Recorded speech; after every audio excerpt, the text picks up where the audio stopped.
13 jóvenes salieron a bañarse al lago aquella mañana de julio. Habían creado un grupo de WhatsApp para organizar el paseo. Lo llamaron Friends. 6 de ellos volvieron a casa esa noche, temblando, cubiertos de lodo, sin poder hablar. Los otros 7 nunca volvieron. Los encontraron al día siguiente, 5 de ellos arrodillados de frente a la pared de un búnker abandonado, un búnker que alguna vez perteneció al ejército de los Estados Unidos. Lo único que querían era pasar un buen rato en el lago.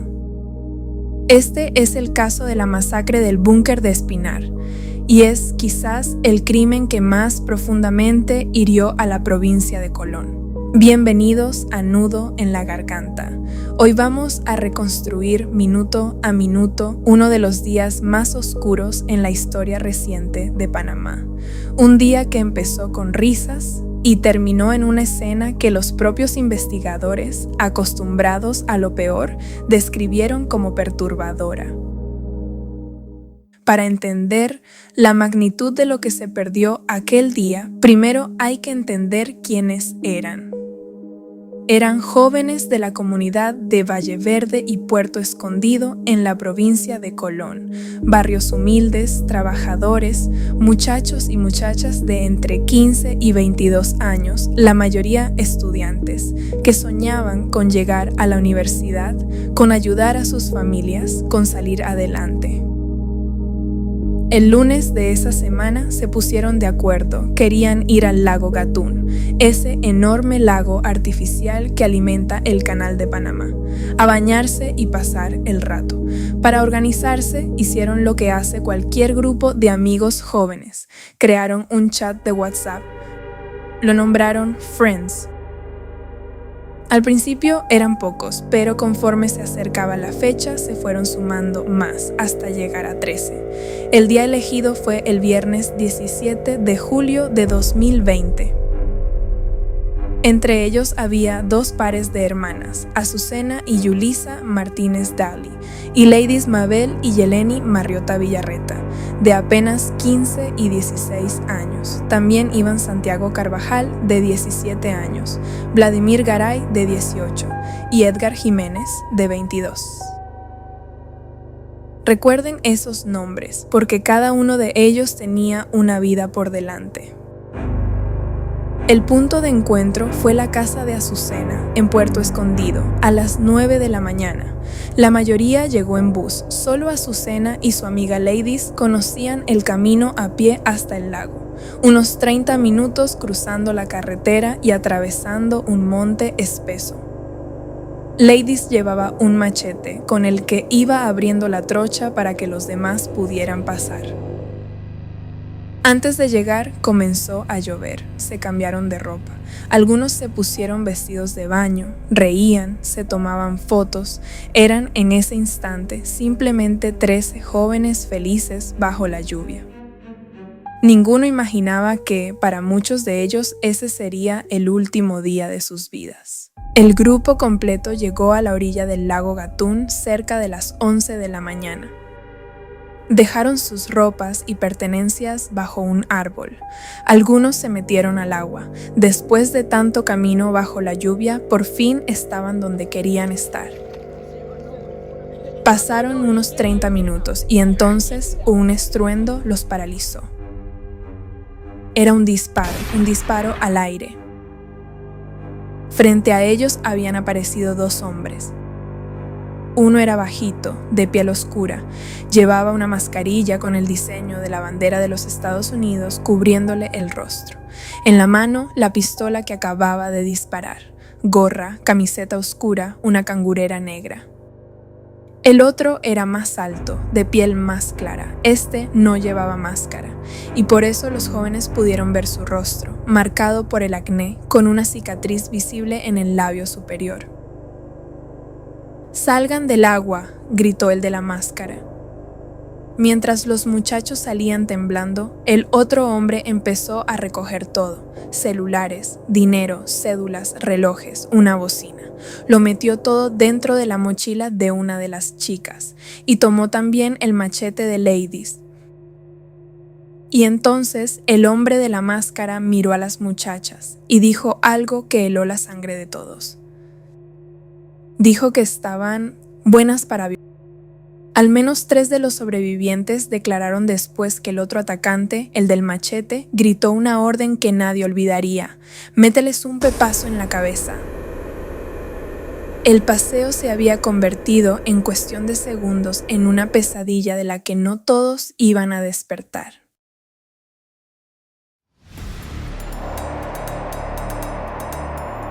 Lo que hicieron los atacantes a continuación fue, tal vez, lo que decidió quién viviría y quién no.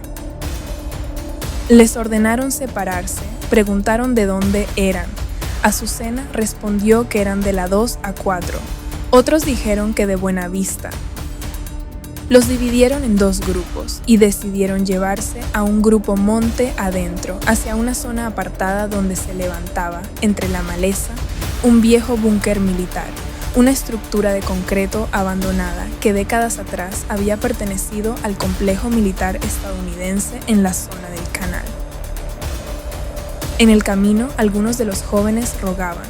Azucena y otros suplicaban que no les hicieran daño, prometían que no dirían nada a nadie.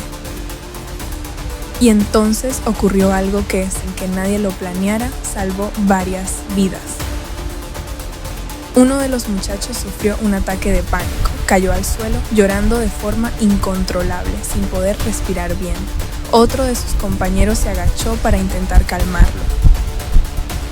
Los atacantes, impacientes, viendo que la crisis del muchacho los estaba retrasando, los dejaron ahí, a los 2. Y ese momento de descuido lo aprovecharon. El muchacho del ataque de pánico y su amigo corrieron hacia la orilla, donde todavía quedaban otras 4 chicas, y todos juntos echaron a correr. No lo sabían en ese instante, pero acababan de salvar sus vidas, y nunca más volverían a ver a sus 7 amigos. 6 jóvenes corrían ahora por el monte, asustados, cubiertos de lodo, sin conocer bien el camino de regreso. Caminaron durante horas. Se perdieron, se encontraron con casas vacías. Finalmente vieron a un señor sentado en el portal de su casa. Le pidieron agua para lavarse el barro. El hombre les dijo que todos los tanques estaban sucios. Más adelante, otro hombre les prestó una manguera. Pudieron limpiarse un poco. Ese hombre les dijo que esperaran, que iría a buscar a la policía. Pero ellos tuvieron miedo. Temían que los atacantes anduvieran buscándolos y siguieron caminando.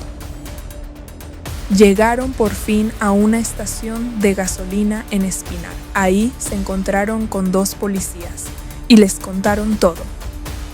Los agentes les tomaron los datos, los llevaron a una subestación. Como los muchachos no tenían ni un centavo, los policías les prestaron $1 a cada uno para el bus.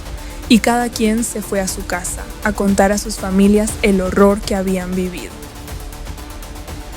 Esa madrugada, uno de los sobrevivientes recibió una llamada. Era la mamá de Azucena. Preguntaba por qué su hija no había regresado. Azucena se había ido al paseo aquella mañana, olvidando su celular en casa. Su mamá no tenía forma de comunicarse con ella, solo podía llamar a los amigos y esperar. Nadie tuvo el valor esa madrugada de decirle lo que en el fondo ya todos temían. A mañana del sábado 18 de julio, el cabo Fidencio Martínez y el agente Mark Rangel patrullaban la zona del lago. Encontraron a la orilla ropa de los jóvenes tirada bajo un árbol. Empezaron a caminar hacia el interior, hacia la zona del búnker. Y ahí, en el sendero, encontraron los cuerpos de 2 muchachas. Eran Azucena y Yulisa, las hermanas, ambas con disparos en la cabeza. Pero la escena completa estaba dentro del búnker. 5 cuerpos más: Santiago, Ladies, Yeleni, Vladimir, Edgar. Y aquí viene el detalle que estremeció incluso a los investigadores más curtidos de Colón. 5 de los 7 jóvenes fueron ejecutados arrodillados, de frente a la pared del búnker. Toda la masacre se cometió con una sola arma de fuego. Las autoridades de Colón estaban acostumbradas a lidiar con ajustes de cuentas entre pandillas, con el narcotráfico, con crímenes pasionales, pero esto era distinto. 7 jóvenes sin antecedentes, sin enemigos, sin ninguna razón aparente. Una masacre sin un móvil que se pudiera deducir a simple vista. ¿Quién haría algo así? ¿Y por qué? La respuesta a esas preguntas iba a resultar tan absurda, tan vacía, que hasta hoy cuesta creerla.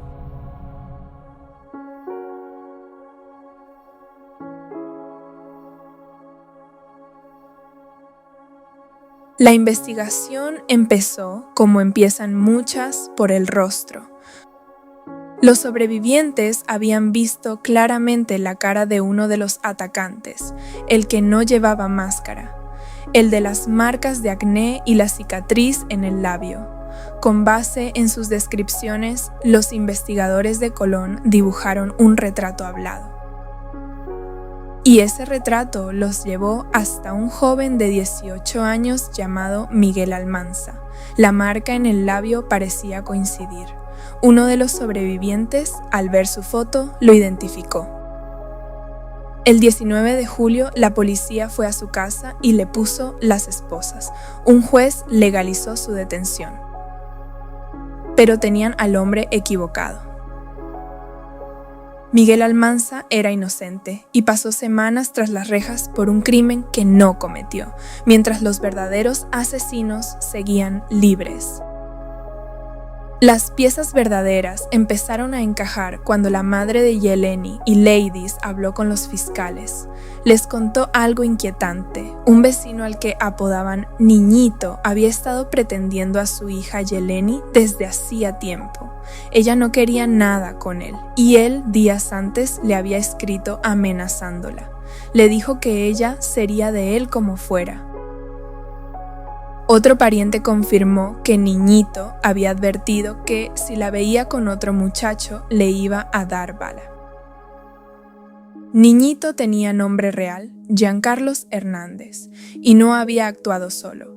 Con él estaba otro joven, mucho más violento, conocido en las calles como Reycito, o simplemente Monstruo. El 3 de agosto, el propio hermano de Giancarlos se acercó a la policía. Les dijo que Niñito le había confesado todo, que estaba perturbado, aterrado de que Reycito lo matara por hablar. Un testigo incluso lo escuchó días antes al borde del suicidio murmurando: «Ayúdeme, si no le haré caso al árbol. El árbol me dijo que mejor me guinde». Niñito se entregó y confesó, aunque en su versión él era una víctima más, juraba que todo lo había hecho obligado bajo amenaza de muerte de Reycito.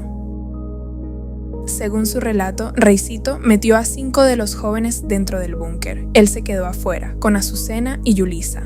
Las 2 hermanas lloraban, abrazadas.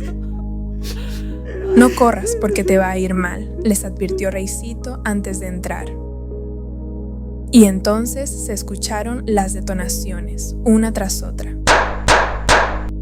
Cuando Reycito salió del búnker, dijo una frase que resume, mejor que cualquier análisis, el vacío absoluto detrás de este crimen. Dijo que ahora tenía 5H, 5, por homicidios, como quien lleva la cuenta de un juego. Se acercó entonces a las 2 hermanas, intentó abusar de ellas. Ellas lo empujaron y él le disparó a Yulisa en el rostro. Azucena intentó correr. Recibió 2 tiros, uno en la espalda, uno en la cabeza. Niñito afirma que él se opuso, que le decía a Reycito que se detuviera, que Reycito hasta le apuntó a él, pero ya se había quedado sin balas y lo amenazó. «Te salvaste, que se me acabaron los tiros, pero ahora te toca callar. Si hablas, mato a tus hermanos y a tu mamá». Cuando su cómplice le reprochó la brutalidad de lo que había hecho, la respuesta de Reycito fue tan fría, tan banal, que cuesta repetirla. «¿Eres cuequito o qué?». 7 vidas, y para él era apenas una cuenta, un número, 5H. Miguel Almanza, el hombre equivocado, fue liberado y sobreseído por completo el 2 de octubre de 2020. Siempre he sido inocente, dijo al salir. Le doy gracias a Dios. Los verdaderos responsables enfrentaron a la justicia. El juicio empezó en noviembre de 2021 con un fuerte dispositivo de seguridad y con las familias de las víctimas marchando por las calles de Colón exigiendo la pena máxima. El 15 de diciembre de 2021, ambos fueron declarados culpables: homicidio agravado, feminicidio, robo agravado, privación de libertad. Reinaldo Cuadra, Reycito, monstruo, 50 años de prisión. Giancarlos Hernández, niñito, 36 años. En mayo de 2022, un tribunal de apelaciones confirmó las penas. La defensa alegó violaciones al debido proceso. Los recursos fueron rechazados. Se hizo justicia, dijeron las familias, pero la justicia no devuelve a nadie. Azucena, Yulisa, Ladies, Yeleni, Santiago, Vladimir, Edgar. 7 jóvenes que un viernes de julio solo querían bañarse en un lago, que crearon un grupo de WhatsApp lleno de ilusión y lo llamaron Friends. No murieron por una deuda, no murieron por venganza, no murieron por nada que tuviera sentido. Murieron porque se cruzaron, en el peor momento, con 2 hombres para quienes una vida humana valía lo mismo que un número en una cuenta. Y ese, quizás, es el nudo en la garganta más difícil de tragar, que a veces, detrás del horror más grande, no hay ninguna razón. Si esta historia te movió, déjanoslo saber en los comentarios. Suscríbete para que estos 7 nombres y los de tantas otras víctimas que Panamá ha olvidado sigan encontrando quien los recuerde. Nos vemos en el próximo caso. Nudo en la garganta.